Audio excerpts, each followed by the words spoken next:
I hope you could hear me okay. Okay. So, anyways, yes, narcissism, there's this huge awakening around it.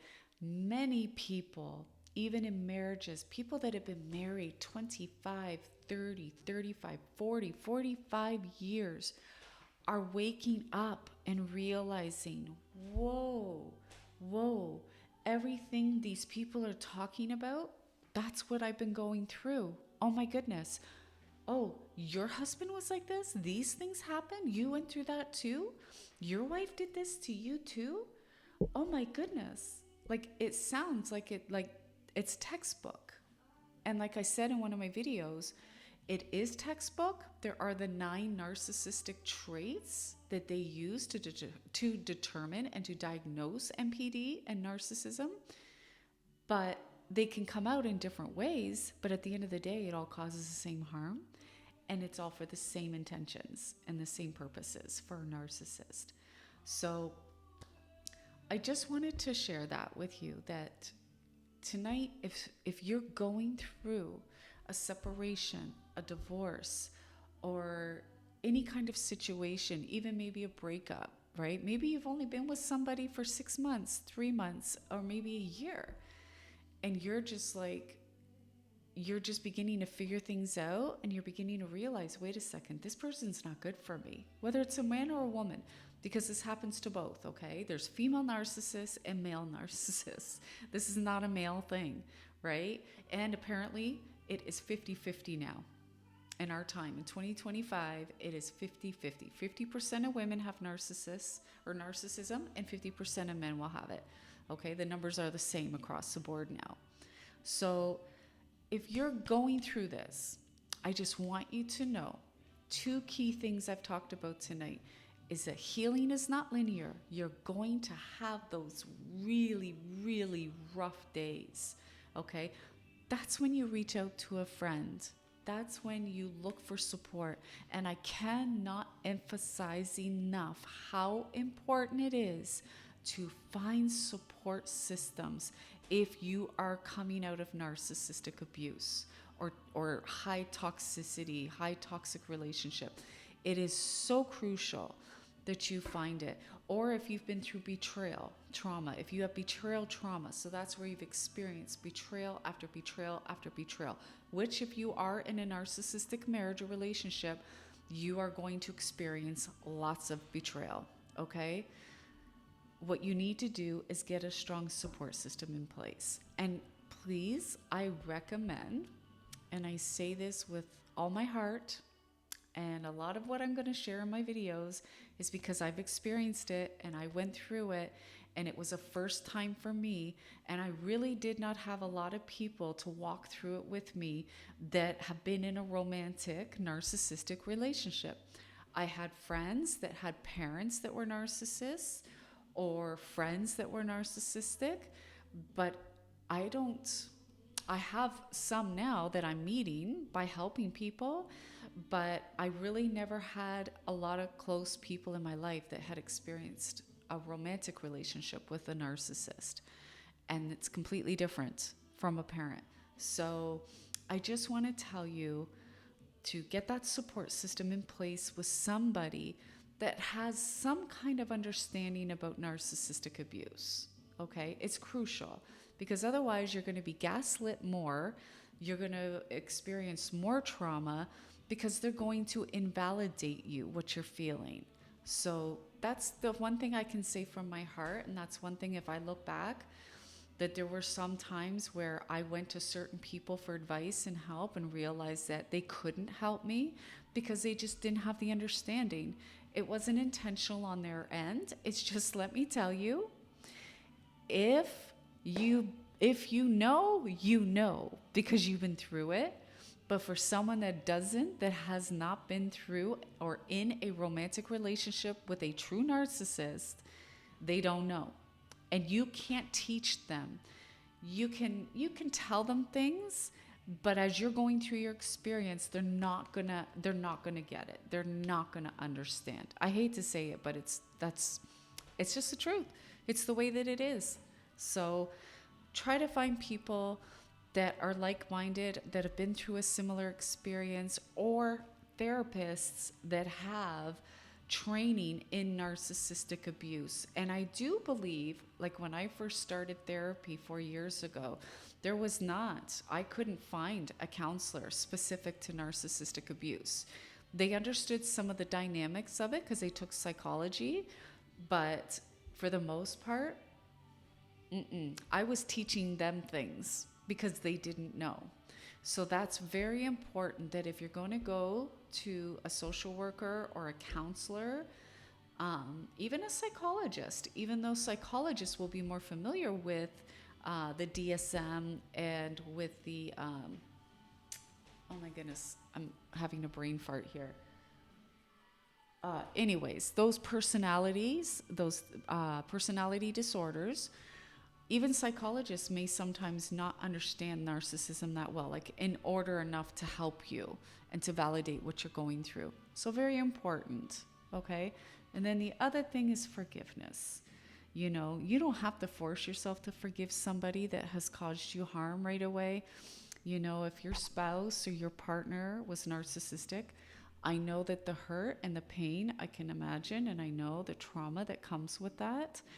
However, it's just something you need to keep at the back of your mind, is that forgiveness is essential for you, not for them, for you to move on and to heal, and it will come.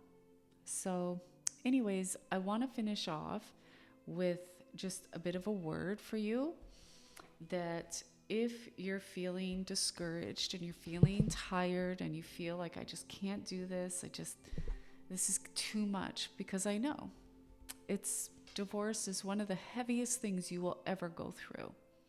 It is. I think besides the death of my mother and my father, and just other things in my life that I'm not going to talk about yet, but just things in my life that were difficult, divorce is up there, like in the top 5. And I know that it's hard. And so my heart goes out to you tonight if you're suffering through that, if this is something you're walking through, or even if it's just a breakup after a long relationship. My heart goes out to you, and I just want to share this word with you that brought me hope at one time. And yeah, I pray it blesses you. So this is God. This is God's promises and his word. And I'm reading tonight from Psalm 91, 1-12, and Hebrews 12:22, and Psalm 68, 17.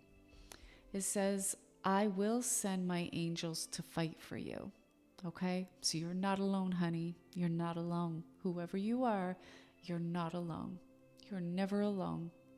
And if you don't have a relationship with God, you can have that tonight.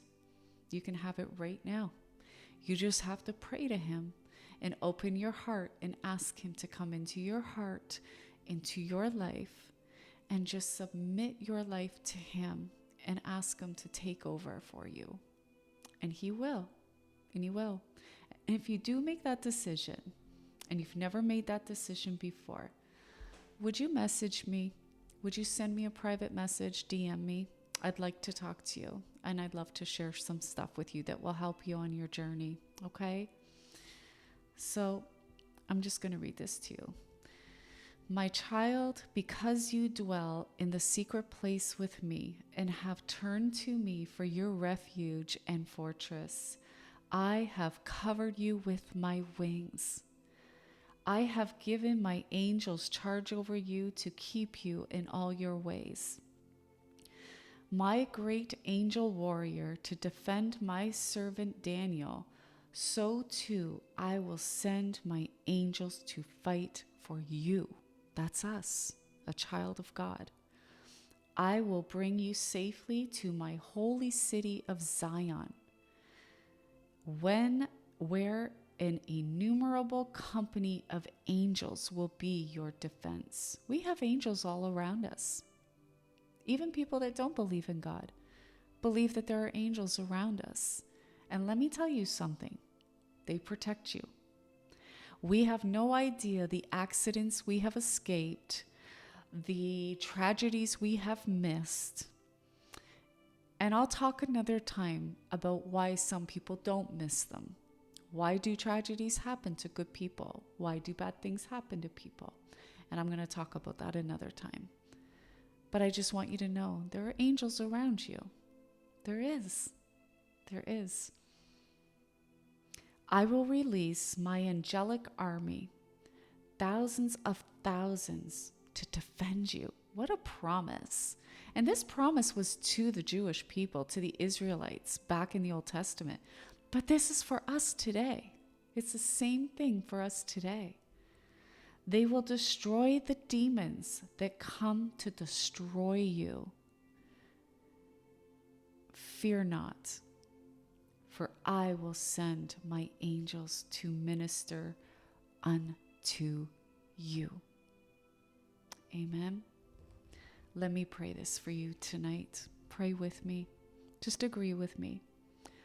Let your angels ascend and descend upon my life, God. Give your angels charge over me and deliver me. Let your angels fight for me in heaven against the principalities in darkness. Let your angels go before me and make the crooked places straight in my life. I am an heir of salvation, and you will send your angels, God, to minister unto me in all the circumstances of my life. All circumstances. God cares about every circumstance in your life. He does. And I know the world paints a different picture of the God that I serve. But I can tell you as I sit here right now, this is the God He is. He is the God that loves you, that cares about you, and He wants a relationship with you, and He wants to protect you. But we have to ask. He says, you have not because you ask not. Ask, and you shall receive. So, I pray you're blessed by this word tonight. I will continue praying for those who are going through a difficult time. And I just pray that God's peace guards your heart and your mind, and that He'll continue to lead you on your journey. Amen. God bless you, and we'll talk to you soon.